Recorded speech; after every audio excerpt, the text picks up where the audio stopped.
minutes. Hi, this is Don Matteo, and you are listening to the Ought to Know Better podcast. Let's do this.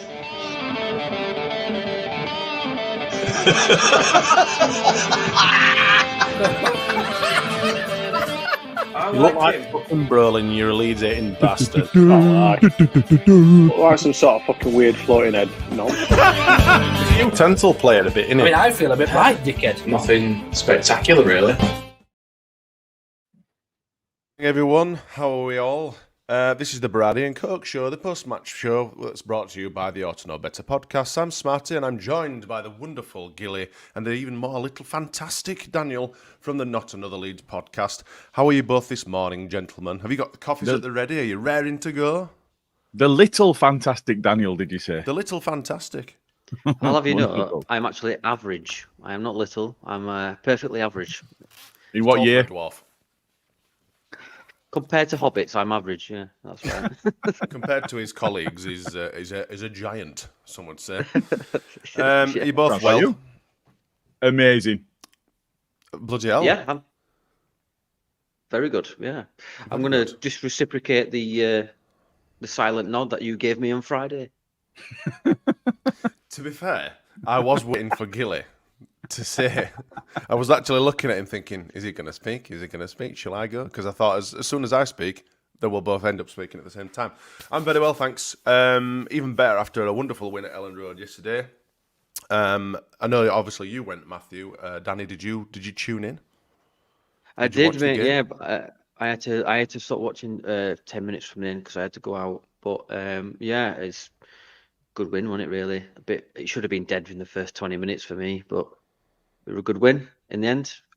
You could say routine at this point. You'd like to think so. I said at the start to a few of the guys that this had a potential banana skin because their away record is absolutely terrible. Our home record is fantastic, and we are Leeds, so anything can happen. And in the first 20 minutes, I thought they did all right. They contained us quite well. What are your thoughts on the game, Gilly? Any highlights particularly for you? Well, yeah, a few. I think just to touch on what Danny's just said, I don't know if you've had an opportunity to see Liam Richardson's comments after the game. He's their gaffer. He spoke about how they took the game to us and how it was a poor decision that turned the game on its head and that the onus was with them. I think that's a load of shit. I think that we dominated the game from start to finish. I think it was really easy. Some people have said it was boring. It was so easy. I don't feel that there was any jeopardy in the game, which I think is where that term boring. My response to that was, well, I'd take boring 3-0 win from now till end of season, no problem. And I think it was that lack of jeopardy. I was sat in a horrendous area of the ground that I will not look to be going back to. Name it. Northeast upper, have to sit down. Not a lot of chanting going on. It was just, yeah. We won't be choosing to come back. We were devastated. We don't like to sit down when we're at football, and I think that was part of it. But always round, it was efficient, and is that not what we're looking for? We want them to be better than the opposition. We want them to do really well, and they did. Yeah. Were you, Danny? Were you keeping your eyes on the scores elsewhere? I was, yeah. I even messaged some of my dog bothering friends and said, "You have friends that are dog botherers." Well, you need to choose your circle. I guess where you live. He's from Murfield, and I'm on the border. Yeah, it's the bothering sort of border. The bothering border. There you go. It's more of a survival technique, because when I need stuff like food, I need to, be nice to them. So, but I don't eat kibble. You know what I mean? I don't eat dog food. But do you know what dogs call dog food? Food. Nothing, because I can't speak English. Just got rough. Anyway, right. So all the facts on the Ought to Know Better podcast. English. I'm just saying. Speak English. They can speak Spanish and Italian quite fluently, apparently, but English is a bit of a challenge. Are you telling me you've not seen a dog go like that? I see it all the time. But yeah, well, I was looking at the scores and I couldn't believe my eyes. they were 2-0 up at half time, and I was like, today I thought this is it. We're going to go second, and then full time happened. The less said, the better. Yeah, the shit out. I don't know if you guys saw. I think we briefly covered it when we were on your podcast on Friday, Danny. Did you see the supercomputer predictions for this weekend? Yeah. All the top 4 were supposed to lose, and obviously the only ones that did were Ipswich. We'll obviously come back to our game a little bit. I think they drew, didn't they? They did draw with West Brom, which is a cracking result all round, really, because it keeps them away from the door. I think are we 11 up 12 points above West Brom now? And I think we're safely in front of Ipswich. I can't see them really challenging anymore. I think it's just going to be a steady decline for the rest of the season. Don't know what your two thoughts are, but I think Ipswich. Given their current form, Ipswich. I think their current form. They're jammy. I think they're so jammy. I mean, that Hutchinson, because I watched that game and it was just a good strike, to be fair, but it went through like 3 or 4 bodies, and that Kipri on the line just sort of fell over. I just think they're so lucky. They just won't go away, like the herpes of the Championship. Yes, forever stained. I did appreciate, actually, before I set off for Elland Road yesterday, I had a bit of the Ipswich game on, and they were a side that were on top. So for the first 18 minutes or so, they were well on top, and then the goal went the other way, and I really enjoyed that. That was nice. Because it's felt like a lot of things have gone their way this season. So if the tide of that has turned, then all well and good. I think one of the highlights of the day was the halftime chant when that scoreline came up. Halftime celebration in the stands. When the scoreline was put up on the big screen. I think overall, it was still a bit frustrating for me. I think the Willie goes down so easy, but the one where he went into the box and was being challenged, behave yourself. Sorry, I'm doing sure. It's too early for that, Sunday Danny. morning. It's a family show. He cut in, he beat his man Orlenzo. His man fouled him. The foul continued into the box, and nothing was given at all, which was shite. And yet they're in the same position or the same area of the pitch, just outside the box, on either side, just in front of the cop. Their man fell over twice and was with no touch at all on them and got the free kick. So you're thinking, well, that is just shite. The real highlight for me, though, is Chief Shithouse, Lord Chief Bamford. Yes, and his funky chicken celebrations with his, because I reject wholeheartedly the fact that he handballed that. He came off his chest, and that celebration was him doing the funky chicken. He wasn't showing that he was doing the people's elbow or anything like that. He wouldn't do something like that. No, not an outstanding sort of celebration to accompany an outstanding goal, might I say. What a finish! I genuinely did think it came off his chest. I mean, it probably didn't. I liked the shithousing from. I like the shithousing from the club as well when they tweeted. I think it's something like they're all on target, or when they're on target, or something like that. They all count or something. That's it. They all count. Yeah, I thought that was pretty clever. What I was gonna say is, I think hold on, Mr. Dodo has said it in the comments. Ipswich haven't been the same since we spanked them 4-0 back in December. And when you actually look at this isn't obviously an Ipswich podcast; it's a Leeds United podcast.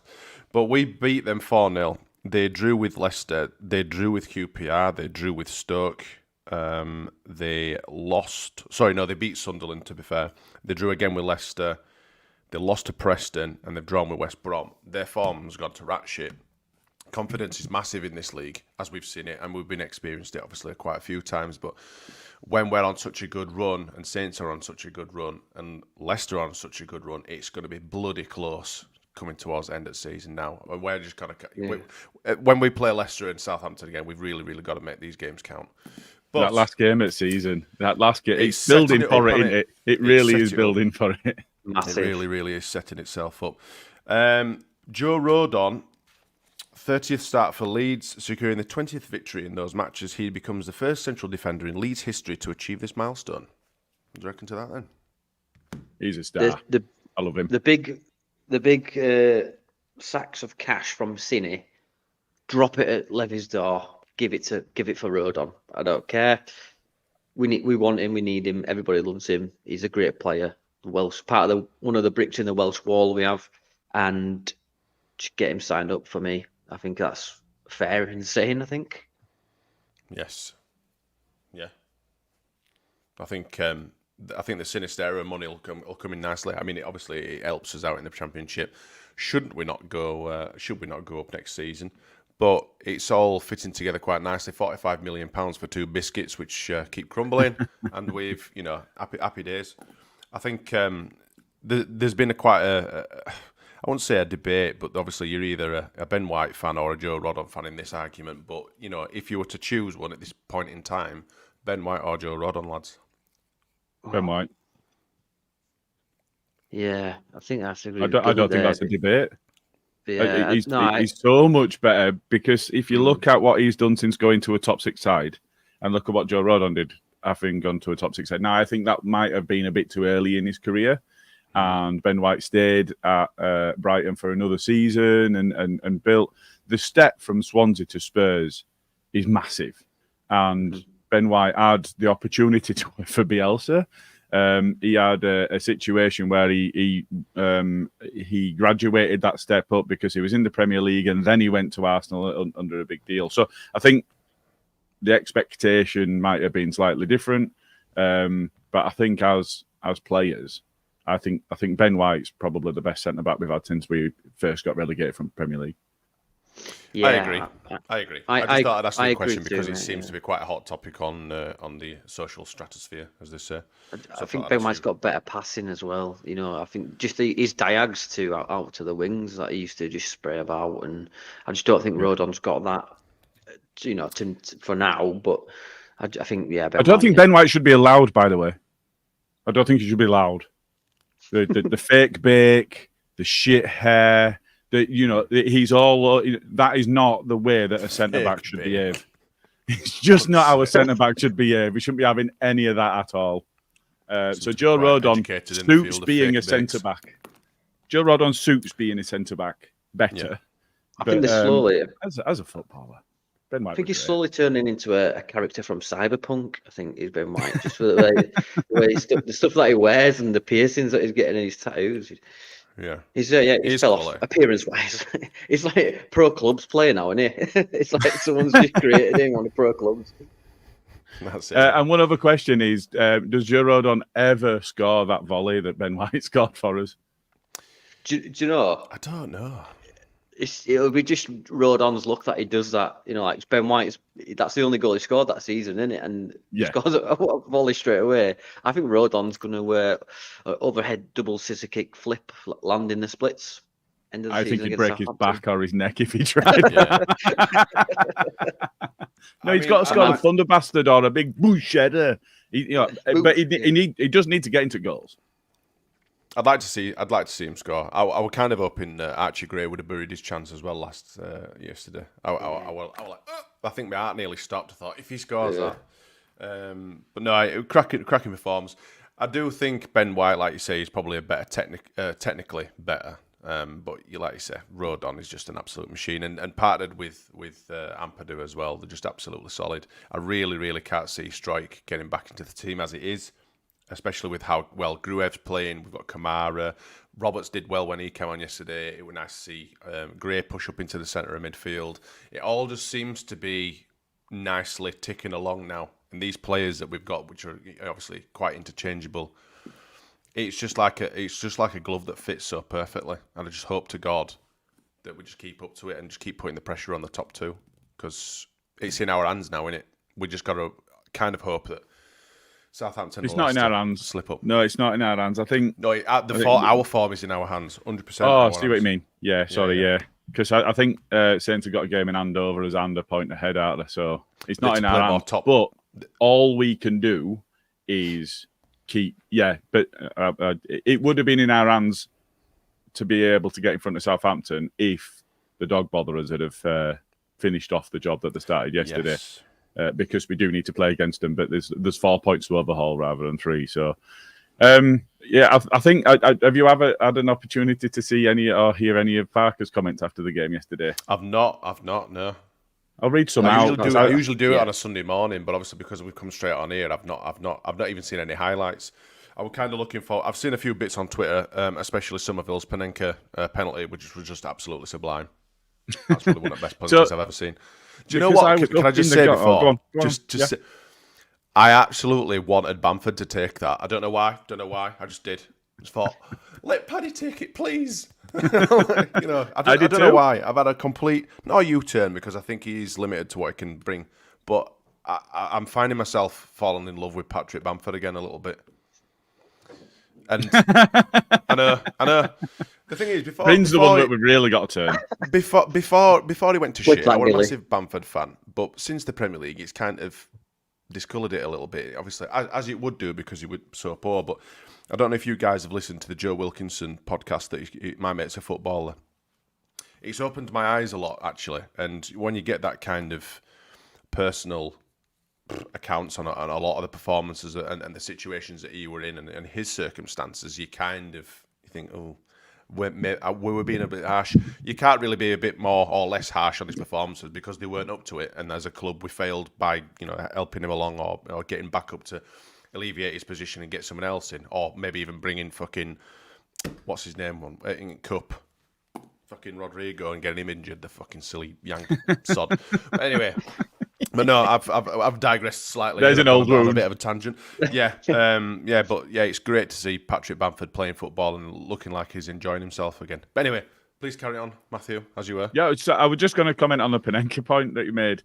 Because of where I was sat in North East Upper, I was looking down on the goal. Genuinely looked like he'd missed it. It looked like he'd taken the piss, but it had just gone over rather than just gone under because of the angle that I was watching it from. And I was like, oh, no, you can't do that because if you take that sort of penalty and you don't score it, then you look a complete knob. Oh, yeah. I think there's been quite a lot of reaction to it, and some of that reaction is not positive. I think if you do score that penalty, it's fine. I don't think there's an issue with sportsmanship or anything like that. It's all a game between the keeper and the taker, and if you get your keeper to dive because it looks like you're going bottom corner, so they're diving to try and get there, well, then you've done your job. So I don't really see an issue with it. But on to Farker's comments. I think these are just perfect, and this is another bit of nice shithousing, but shithousing nonetheless. It could have been a tennis score with the chances we created, but you have to respect Rotherham for fighting until the end. They never gave up, and they had a few set pieces in the final 10 minutes, so we're happy with the 3-0. If Patrick's goal was a handball, then it probably should not have stood, but these things do even themselves out over the course of a season. It can sometimes be more important if it was a match-winning goal, but today we created so many chances and scored more goals, I don't think it would have made a difference to the result if it had been disallowed. I was happy with the manner in which we scored and created the chances, and we could have scored more. But it's important that we also came back to the dressing room with a clean sheet. Sometimes when you have this level of dominance, you can get carried away and lose your discipline, and we didn't at any point today. Absolutely nailed it. I said something similar when we were in the stands and it went in. There were people saying, "Oh, it's come off his arm." I says, it don't matter whether it comes off his chuffing tits. We were going to absolutely batter them anyway. Rightfully. We were going to batter them. You could see it. They were just shocking. And I know that their fans are turning on their manager already. It's fuck their fans. They didn't even show up. I know it was such a poor performance. No, they say they were a boycott. I'm not having any of that at all. From the fans. Well, that's what I've seen online, but you know how the online ether is. No, do you remember the fallout around the reciprocal pricing and the fact that they refused to pay our pricing and all of that sort of shit? I'm not having any of it. I think it's a constant battle with dickheads on Twitter with the reciprocal pricing thing. I just find it really, really funny that they feel like they've been so hard done to when really it's their chairman or their board that are trying to line their own pockets. And some of them are quite open about it. That would have cost us £3,500 if we'd have done that. Fine. But their fans are still going, so I can't believe that Leeds are doing that. No. Your board of your club have prioritised the earnings for the home game at your side over the price that you're going to pay at our side. That's it. There's no other. Teach people what reciprocal means. That's reciprocity is not well understood in the football fan base. No, it's not. People think you've been like conjuring some sort of spell right down that neck of wood, isn't it? They obviously haven't seen Line of Duty. That's the problem. If you've seen Line of Duty, you understand reciprocity. Absolutely. Yeah. It's surprising how many fans or how many teams there are out there that haven't had the reciprocal pricing that seem to kick off and want to blame Leeds and this and that. And says, well, it was there. It was offered to everyone. Read up on it. Get educated, please. Danny, have you got any man of the match for yesterday? Who's your man of the match from yesterday? It's easy for me to go with Rutter, Somerville, but I kind of want to give it to Nonto because I just feel like his attitude's so much better and his defensive work was really impressive. He was actually helping out Archie Gray, right back, yeah. But it's hard to.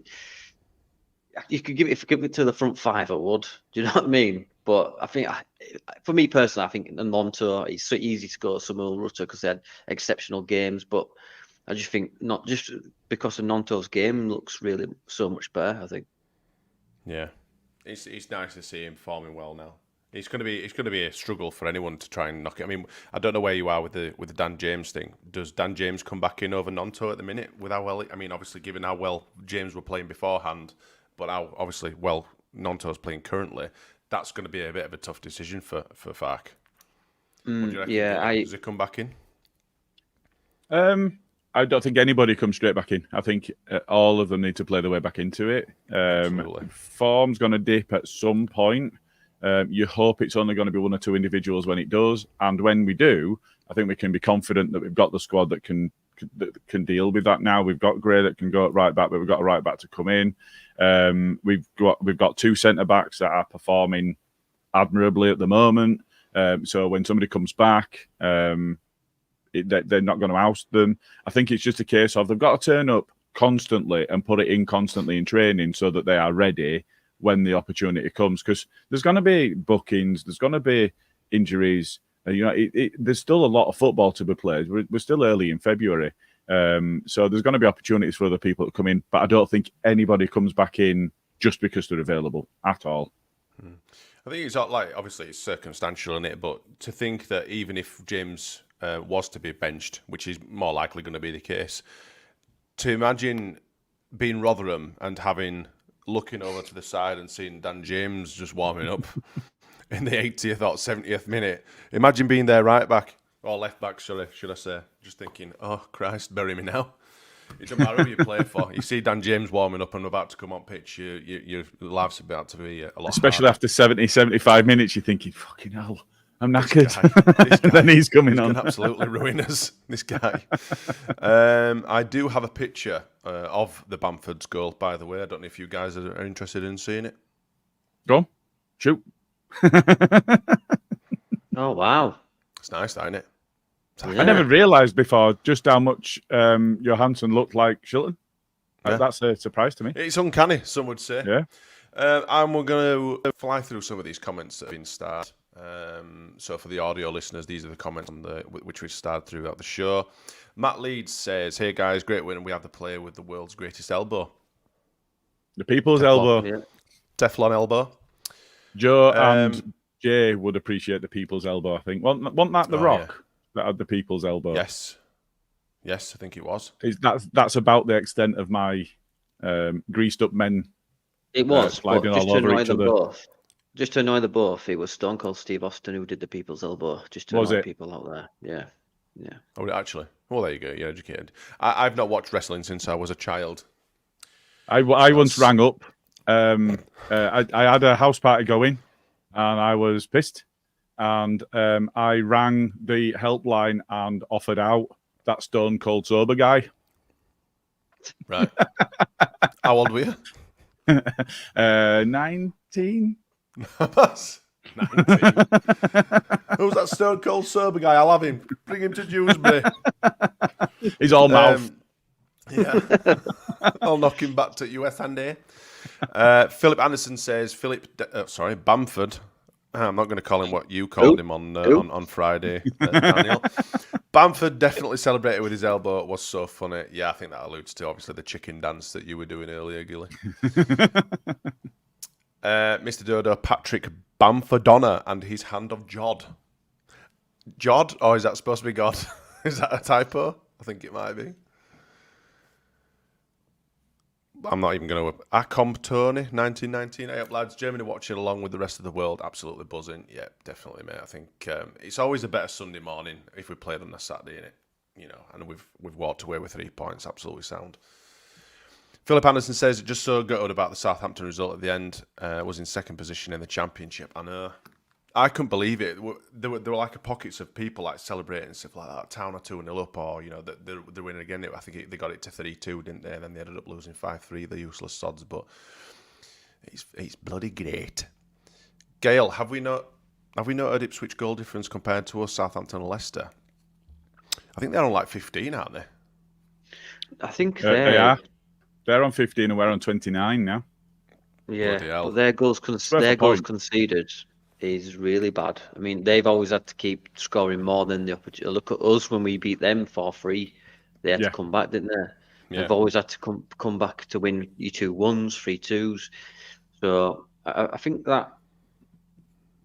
I think it's just like I said before Christmas. I can't see him sustaining that sort of form, and now we're seeing like that come to fruition.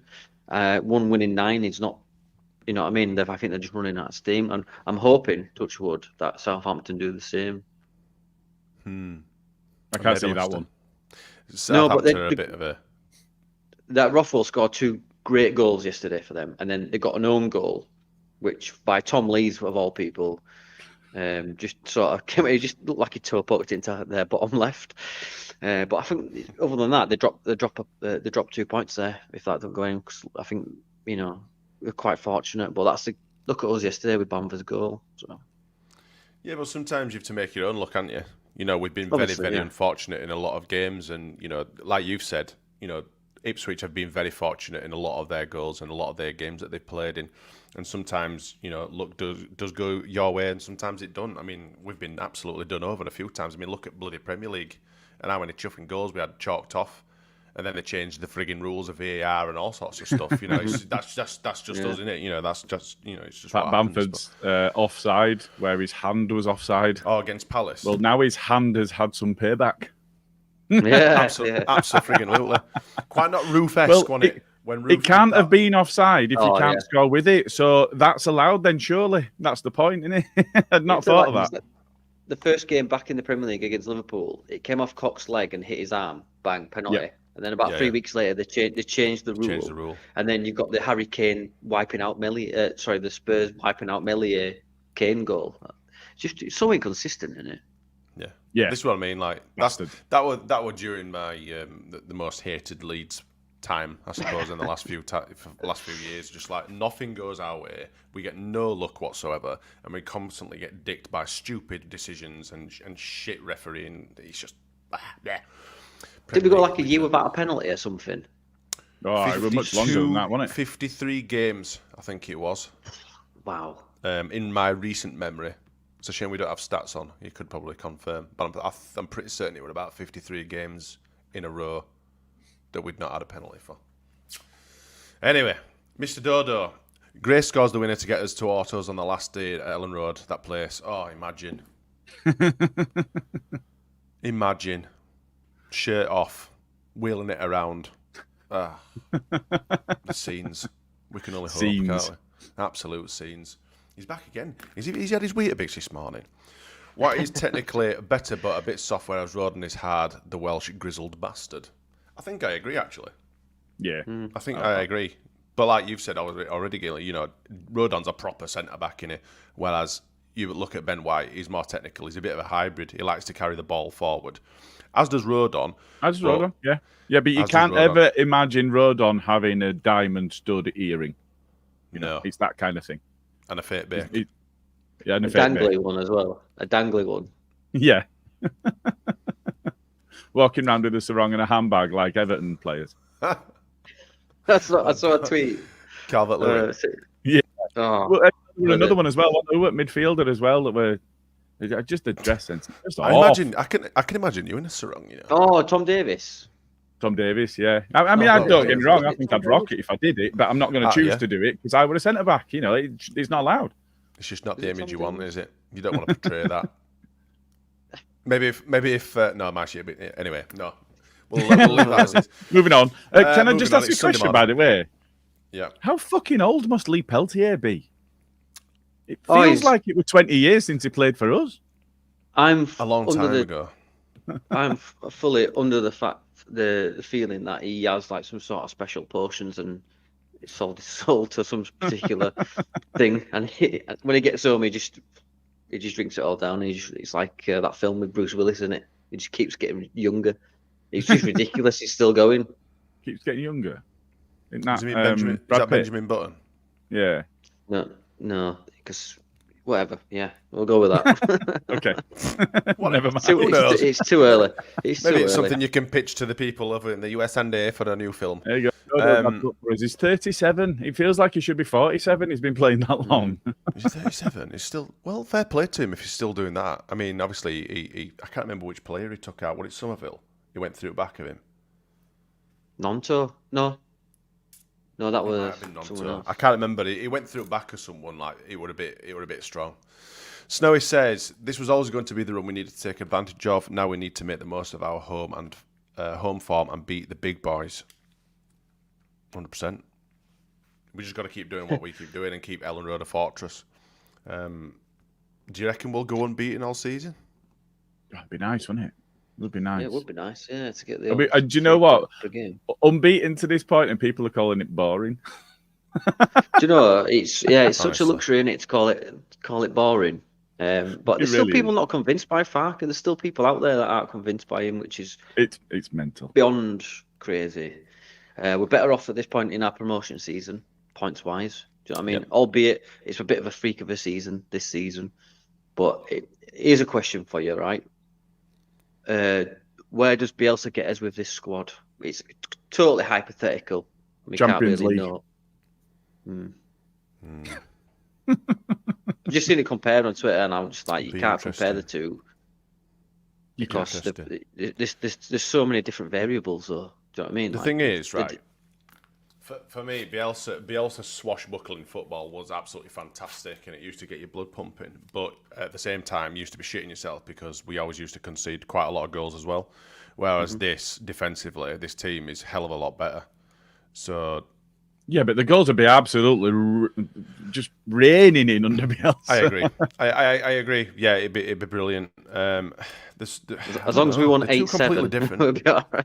Yeah, that's it. They're two completely different bloody managers, though, aren't they? We're never going to get like Bielsa. Me personally, I don't think you can make that comparison because they're not compatible. I mean, Bielsa's obviously great and up there, but I don't think Farke's there yet. But Farke has a much better squad than what Bielsa had. It just proves how good Bielsa season as well. Yeah, and it just proves what such, I don't say mediocre, but like what the type of squad that Bielsa had. Do you know what I mean? He had Pablo and Bamford and that, but I don't think he had such a good squad as Farke has now. You look at obviously the way that we set up under Farke, it gives a lot of players a lot more freedom to kind of not do what they want, but you can see the regimented passages of play that Bielsa used to have them playing, whereas Farke looks a bit more natural and a bit more fluid, rather than so regimented.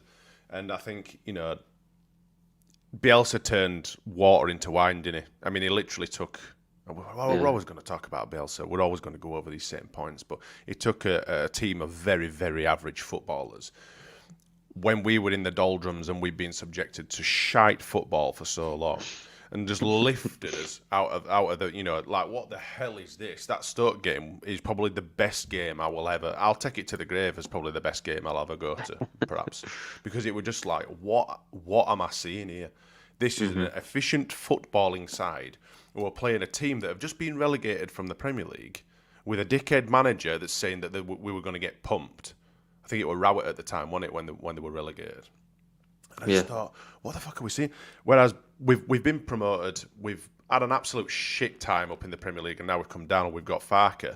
I just think we just need to enjoy again what we're seeing, because if we do get Premier League, it's going to be a bit miserable for a couple of seasons again until we have established ourselves. So I just think it's like yesterday. There were a lot of talking going on around me, and I was getting a bit pissed off by it all. Because rather than singing and clapping and cheering and stuff, there were people having conversations.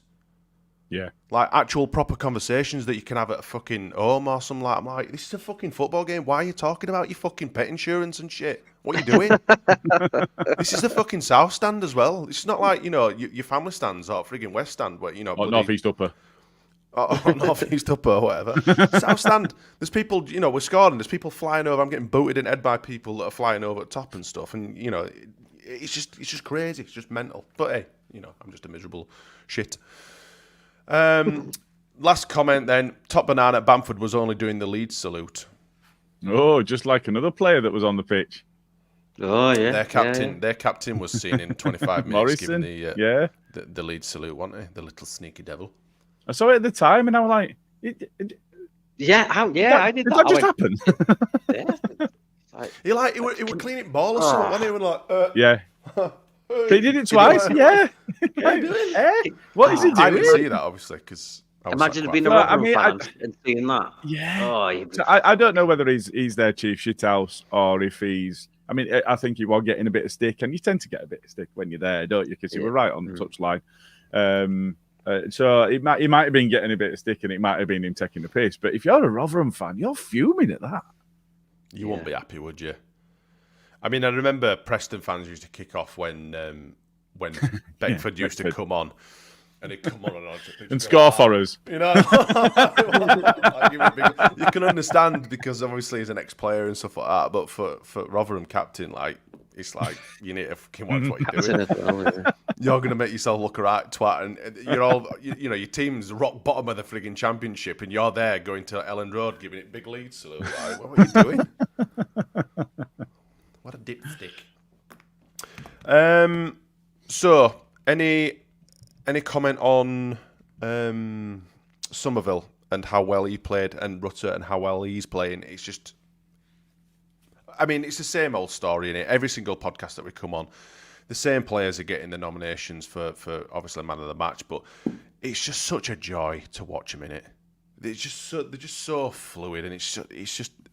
I keep banging on that, keep banging this drum about it and stuff like that. We really do need to enjoy these games because it's not going to be like this next season. It's really not. And it's not going to be like this next season, regardless of whether we go up or not. Because if we don't go up, then it's going to be very, very difficult to keep the suitors from the door. And if we do go up, then obviously the level of opposition is going to significantly change.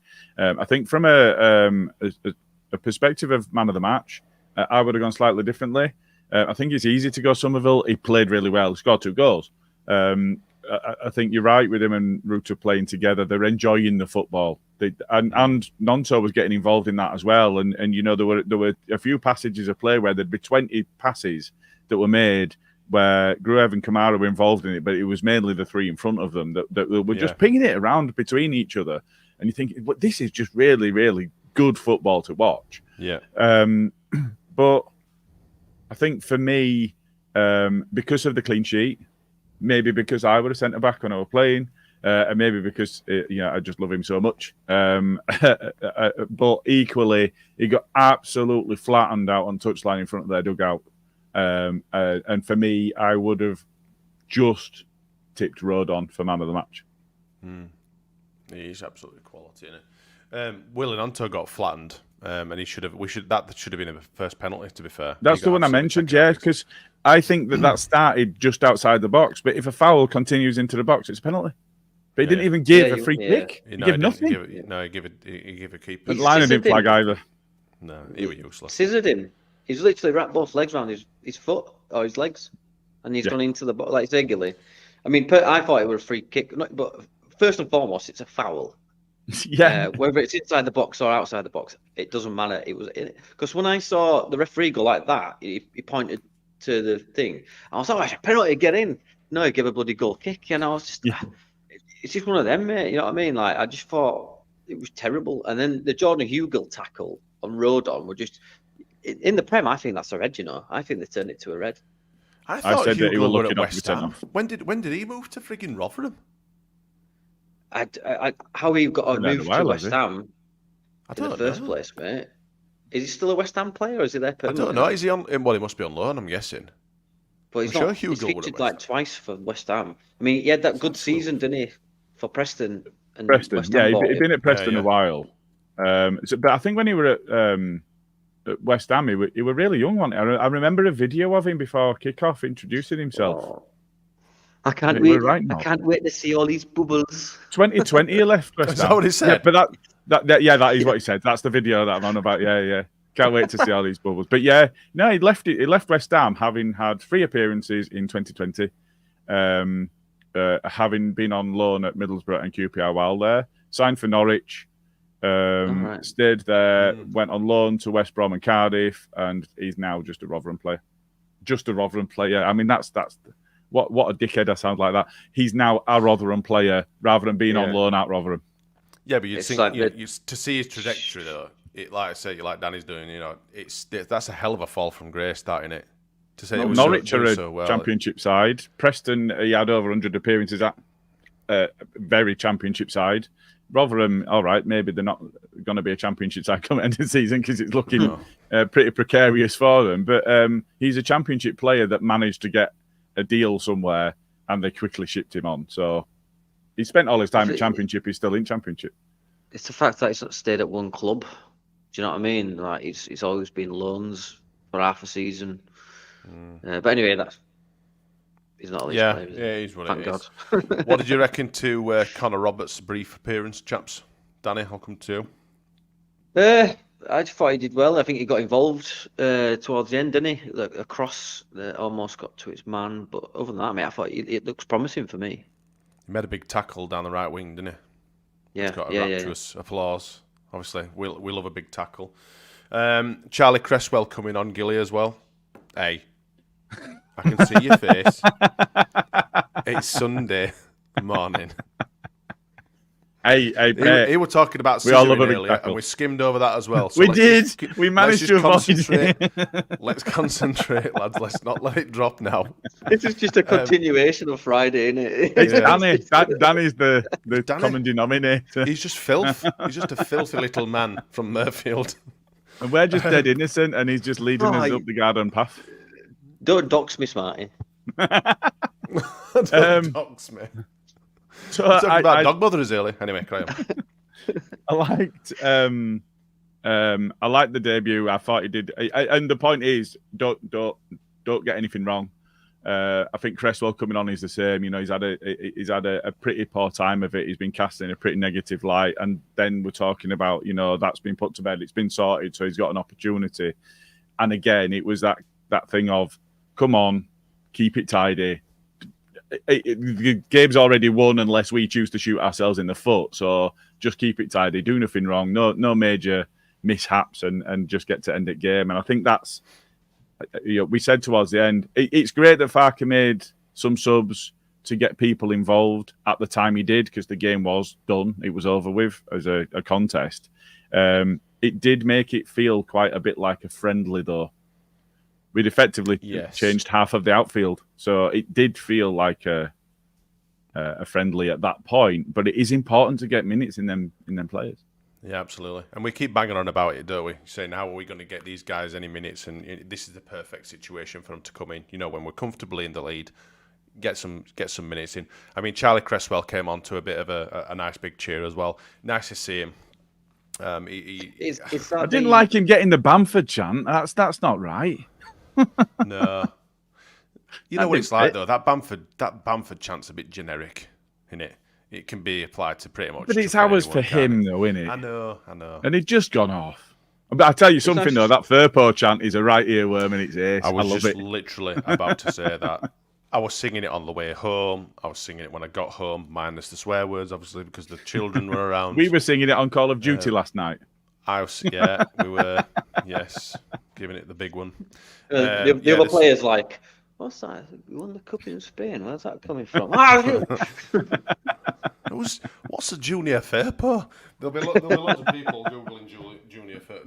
Julia Firpo. Is that his missus? Julia Firpo. Love it. Julia and Junior. That's the one. I can't find my shoe. I've lost my shoe.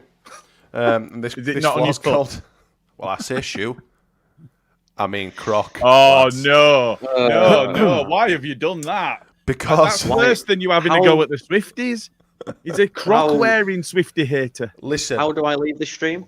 I was bought some fleece-lined Crocs. Because I needed something. Because I needed something a bit more durable than my old footwear that I wore. And so there we are. So yes, I think I'm officially middle-aged now. But I might say that they are some of the most comfortable things I've ever had on my feet. Outed yourself as a fanny. A revelation, I think. A fleece wearing fanny. Fleece wearing. I've even got right, and this is the one. My mum for my birthday. No, I ain't got a smoking jacket. I don't think I've got quite that level yet, but I've got the little lights that go on the front as well. All right, that's it. I'm out. I'm not associated with this guy, this podcast. I'm sorry, Swifties. You know, go for it. I can't, mate. Yeah, have at him. Take him down. Cancel Nothing more than he deserves. Yeah, I don't care. I'm a real man. I've got some Crocs. I don't really have a right lot else to say, chaps. I think we've covered it all. I don't know about you. I don't know if you've got anything else to add. I mean, Bandy's just in the comments here saying Roberts will be very lucky to get any starts this season. I think there's a lot of football still to be played. And I think if you look at the midfield, which is where we would see Roberts coming in with Archie moving forward, there's a lot of minutes to be played in there. And I think that it's likely that between now and the end of the season, we're not going to be able to field the same 11 on a consistent basis. Plus, there's the cup to consider. The players, maybe not Roberts because he can't have earned it because he wasn't with us, but those players that have not featured heavily in the league games have kind of earned an opportunity to play in the cup because those are the players that have been involved in that. So whether it'll be any, I think he'll get some. It might be a lower number, but it's important that we brought somebody in as that cover anyway. I mean, I know we don't like to obviously swap and change and stuff, but we have got a very congested fixture list at the minute. We've got Swansea on Tuesday, the following Saturday it's Plymouth, both away. Leicester at home on the Friday, then Chelsea away on the Wednesday, and then we're over just a short trip over to Huddersfield on the following Saturday. That's a lot of games in a short period of time, so you would expect to see these players making more of an impact anyway from the bench. We'll have a choice. There will be some tired legs out there. Yeah. I'm just gonna flick through a few of these comments again because I have some friends in the comments. Podcast friends. I do. We've got OKB Fleeceline Smarty. No Croc slander from Dodo. He says they're top-notch house shoes, but don't wear them to the shops because that just means you're a tit. I agree. I would never be seen dead outside in them, to be fair. So I would say that goes for dressing gowns as well, because dressing gowns are elite. But you don't go out in them. I'd have never, ever worn a dressing gown in my life. That's your problem, you see. I thought you were all right, but that we've got to it. We've got to the crux of the problem. You need a dressing gown. If you're cold, put your dressing gown on. If you want to be comfortable, put your dressing gown. If you're depressed or sad, dressing gown. It's just perfect. It makes all your problems go away. Yeah, it's like woolly armour. You've already got you've got a dressing gown as well. Do you guys wear pajamas for beds? No. Don't wear anything. You don't wear pajamas? See, that's what I'm saying. Like, why would you be a dressing gown sporting? It's not for bed though. And not having pajamas. I don't understand. No, it's not to do with bed. This is the real content we all want, right? What type of what do you wear to bed? Do you know what I mean? Like, do you have 2 pillows? Do you have 3? This is the content we all want to know, Smarty. I was going to say something, but I remembered it was Sunday morning. No, this is a real revelation. I'm not Friday night. I don't wear anything. I need to get you a dressing gown. I don't need a dressing gown. You do. Everybody needs a dressing gown in their life. Not everyone wears dressing gowns. Fucking hell. I wear my chuffing underpants to bed, and that's it. I wear my shorts around house. No, it's not to do with. Why do you keep talking about bed? It's not to do with bed. I was talking about pajamas, but you wear a dressing gown before. What do you do? Like fucking. You put your dressing gown on when you get out of bed, and you take it off when you go to bed. Sure. I come home from work and I put my dressing gown on. It's like that's a sad life. That's a sad life. See what you do. You put your You're not dressing like gown Dewsbury's on. Hugh Hefner. You put your dressing gown on. You get your bubble pipe. You put your fleece line Crocs. Bubble pipe. One of them. You get your bubble pipe. You pick up one of your mahogany leather bound books and you read Bar Black Sheep, and that's how your night goes. Here's another one. I thought frigging Chilino Here you he'd have a frigging dressing gown, of course. If even Carl knows, you know you're letting yourself down, Smarty. Crocs and socks. Andy, I'm not a virgin, socks. So there won't be any sock wearing. He must be German. Is Andy German? Would that not be socks and sliders, or what's them really awful things with the actual sandals. straps around them? What are they called? The sandal ones, but Jesus they've got a proper name, haven't they? Oh my God, no. They've got a proper name, haven't they? I can't think what they're called now. But anyway, Shit. Yeah, just get sandals. German footwear. Shit shoes. This is not a shit shoe podcast, by the way, or a dressing gown podcast. Well, it is. You brought Crocs up. I did, and it's my fault. We've digressed massively, as we always do. So we've turned a Leeds pod. Hang on, what's Dodo done now? Chaos. He's left me a treat on Twitter. I'm very much looking forward to seeing that when we've ended the show. Can't wait for this. Everyone else, thank you to everyone in the comments for interacting with us this morning. Sometimes it can be a little bit hard getting up and at it first thing on a Sunday. Steady. Stop it.